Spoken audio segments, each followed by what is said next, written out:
Hello നമസ്കാരം കേട്ടോ. അതിരടി എന്ന് പറഞ്ഞ സിനിമ കണ്ടു. ആരാണ് ഈ സിനിമയ്ക്ക് അതിരടി എന്നൊക്കെ പേരിട്ടണോ? ശരിക്കും ഈ സിനിമയ്ക്ക് ക്രിഞ്ച് ഫെസ്റ്റ് എന്ന് അങ്ങനെ പേരിട്ടുണ്ടായിരുന്നു. എന്നിട്ട് പറയാ, ഒരു അവീല് പരുവത്തിലൊരു ക്രിഞ്ച് പടം ഈ എന്റർടൈൻമെന്റിനും അതുപോലെ ഓളത്തിനും വേണ്ടിയിട്ട് എന്തൊക്കെയോ ഒരു കാണിച്ചു കൂട്ടുന്നുണ്ട്. പക്ഷെ എനിക്കൊന്നും വർക്കായില്ല. മലയാളത്തിലൊരു മിനിമം 10 സിനിമയെങ്കിലും വന്നിട്ടുണ്ടാവും ഇതേ ഒരു ഈഗോ ടെംപ്ലേറ്റ് പിടിച്ചിട്ടുള്ള സിനിമകൾ. അതുപോലെ തന്നെ നല്ല പ്രഡിക്റ്റബിൾ ആണ്, നല്ല ലാഗും ഉണ്ട് സിനിമയ്ക്ക്. സിനിമയിൽ ആകെ ഒരു പോസിറ്റീവ് തോന്നിയത് ടോവിനൊരു നൈസ് ഒരു എൻട്രിയും അതുപോലെ കുറച്ച് സീനുകളൊക്കെ ആയിരുന്നു. പക്ഷെ ലാസ്റ്റ് ഒക്കെ ആയപ്പോൾ പുള്ളിയും എന്താ പറയാ ഷോകായി.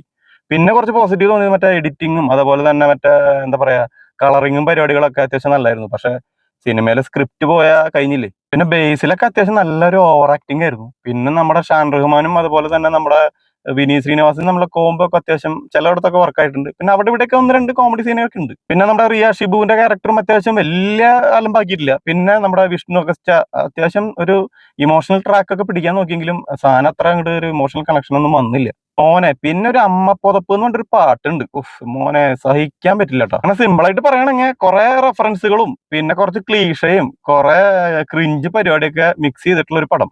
സത്യം പറഞ്ഞാൽ എനിക്ക് സിനിമ കണ്ടപ്പോൾ തോന്നിയത് ഇവരുടെ യൂട്യൂബിൽ കിടക്കുന്ന ഇന്റർവ്യൂ അല്ലേ, അത് ഇതിനും ഫണ്ണായിട്ട് എനിക്ക് തോന്നി.